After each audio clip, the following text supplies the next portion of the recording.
structure. Now, before we carry forward, we have to understand that Oshin Dasgupta's intervention is made at a very important, at a very fundamental level. What is that fundamental level? About the commodities. Oshin Dasgupta refutes Van Looy's claim that the Indian Ocean trade was mainly carried out in luxuries. On the contrary, he says the kind of products that were traded with were far from luxuries, because the articles needed in trade were things like food grains, coarse cotton, medicines, spices, etc., which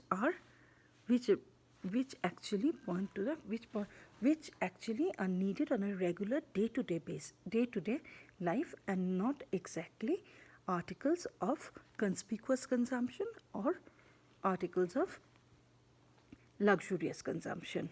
Having said that, Dasgupta also points out that the kind of money market, the supply money market that supplied the capital, the credit networks, the credit that is always necessary to finance these big businesses, and the money market, the credit network, and insurance that is needed to carry out these trades speak of a very sophisticated structure that couldn't have been there without the presence of a very vibrant trading structure. So what is he says? What does it mean? Dasgupta points out that Indian Ocean trade was largely in necessities rather than in luxuries, and directs her attention at some important variations in the organization of trade in different areas of time and period.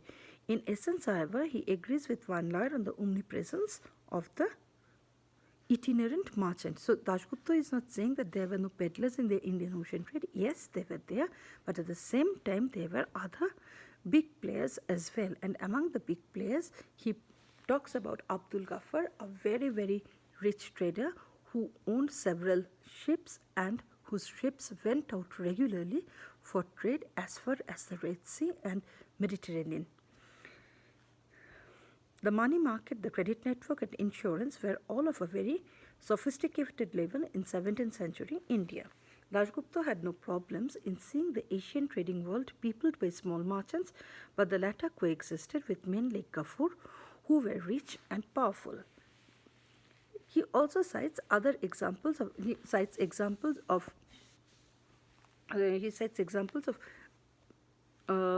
ports that existed during the early part of the 17th century, and he says that these ports were famous for the big ships that sailed out to the rough waters. The shipping of Dabhol was maintained by the great vessels of the port. Dabhol was a very important port in southern India. This was a characteristic also shared by Surat and Cambay. These large ships of 600 tons and above were usually owned by the rulers and were few in number. Quite naturally, such big ships cannot be owned by the ordinary traders, so they had to be owned by someone who is very powerful both financially, politically, and socially. The Europeans spoke of the ship of Surat and the ship of Cambay, which indicates the importance attached to these vessels. The ship of Surat was owned by Prince Khurram, while Jahangir's mother probably owned the vessel known as the ship of Cambay. So it's owned by none other than the Mughal aristocracy, by the Mughal kingship. They are members of the Mughal royalty. So you can understand, so the kind of power, the kind of resources that they wielded allowed them to sell 600-ton ships across the Indian Ocean. And both the Dutch and the English who were present in the Indian Ocean then talked about these ships very often. And these ships were not easy to attack or were not so much prone to piracy as the smaller vessels might have been. The Adil Shah owned the large ships of Dabhol, but a few were also in other hands, as in the case of the naus of Aga Raza, the Thanadar. So we find Adil Shah, he is also a very big person, but he is not as powerful as the Mughal royalty. But even then, he owned many ships. Even the Thanadar, he also owned a number of ships. So the shipping community, the owners of the ships, they were very important people. When the Europeans attacked Indian shipping in the early years of the 17th century, they tried to pick off these princely vessels as obviously the most lucrative targets. Other than large vessels, a commercial fleet in the Western Indian Ocean in the early 17th century appears to have consisted mostly of small ships. Merchants engaged in overseas trade appear mostly to have invested in these small craft, presumably because the larger vessels were expensive and more easily located by the Portuguese. Later in the 17th century, the large princely vessel lost this dominating position, and a medium ship of about 200 tons became the most important vessel in the fleet. Merchants of the port of Surat, which by the mid 17th century was in a commanding position, invested in these ships, and the small craft became less conspicuous in overseas trade. This does not, of course, mean that there were no middle sized ships in the early 17th century, but the large ship and the princely owner were by far the more important at the time. The relative decline of the great ship and the increasing importance of the medium vessel on the Red Sea run were two important features of Western Indian Ocean, which also indicated a change in the relationship between the merchant and the prince.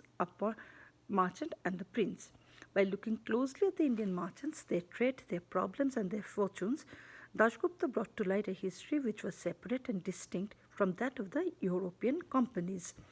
Early researches undertaken by a generation of scholars like Myling Roloffs, Holden Farber, and C.R. Boxer, followed by Oshin Dasgupta, M.N. Pearson, Aniruddha Rai, and Sinappa Arasaratnam, among others, effected a substantial modification of Van Loy's formulation and successfully worked out the rhythm and ramifications of Asian trade. Working within the constraints of European sources, their enquiries nonetheless brought into focus the world of Asian or Indian merchant as he plied the seas, exchanged his goods, performed the Hajj, and continually negotiated for the European East Indian Company negotiated for the Europeans. East India companies made their presence felt in the 16th, 17th, and 18th centuries.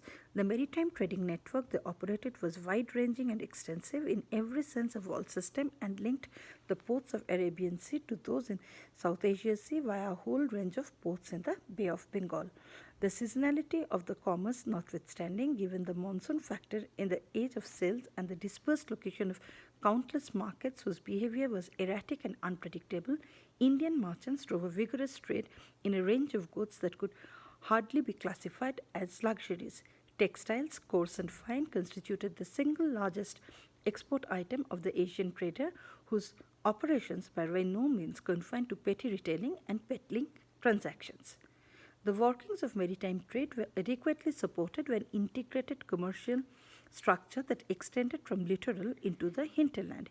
European merchants, like their Indian counterparts, functioned within the larger trading structure, which in the long run withstood major changes that were attempted to be introduced. The establishment of Mughal rule in the 17th century and did not augur a fundamental transformation in terms of political attitude to the sea and ideas of maritime control, but it was of fundamental importance in providing long distance trade, both overland and seaborne, with a supportive political structure in terms of the infrastructural facilities extended an improved transportation network, a protection of person and property, and growing personal interest in commercial traffic, particularly as it coincided with the annual Hajj to Mecca. Taking full advantage of Mughal peace and political security, Indian merchants consolidated their position and built up their assets. The Mughal sovereigns were, strictly speaking, landlubbers and did not demonstrate an inclination to assume serious responsibility for policing the sea or to ensure freedom of navigation. This necessarily meant that in the long run, Indian merchants had to negotiate with the Europeans at sea and with the Mughals on land for their own autonomous space. In any case, for both Pearson and Dasgupta, maritime history is part of a larger interaction with the continental hinterland, and any history of Indian Ocean area had to focus on some land area.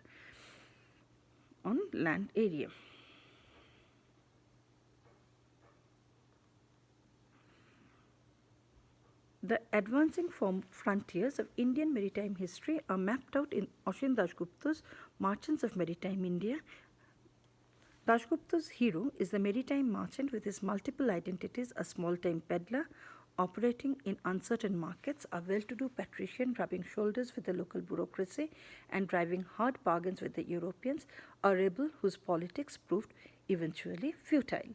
This phenomenal expansion of India's overseas trade in the late 16th and 17th centuries was firmly grounded in Mughal political expansion and consolidation, which in fact provided the much needed material scaffolding for external state. The Mughal state, though indisputably despotic, did not unduly interfere with overseas trade.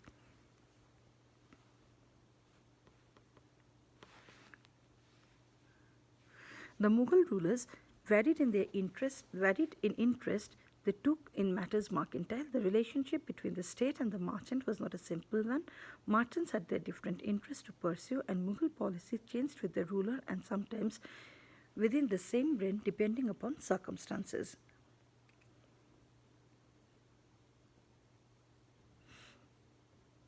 The collapse of the Mughal political system in the 18th century and the brutal assaults on its edifice mounted by the Marathas exposed the merchants to a crisis, a situation that was made up of a bankrupt administration desperate for funds, of major disruptions in the communications, transportation grid that failed to sustain large-scale movement of trade. He makes a distinction between the position of Indian merchants or brokers in a port that was under a local ruler in the 18th century and their position in cities under European control. While those in the former category did deal with European companies, they were independent partners. Dasgupta asserts that placing the label of comprador or collaborator on them would be to ignore important differences. However, once the British were in control and wherever they were in effective control, the rules of the game changed effectively for all merchants. So, this is our this is how we cover our understanding of the maritime trade. There are more things which could have been discussed, but keeping in mind the range of the range of the study that has been carried out on the Indian Ocean, I want to confine myself to this part because the later on what I would be saying would become difficult for you to understand unless I meet you face to face. Thank you.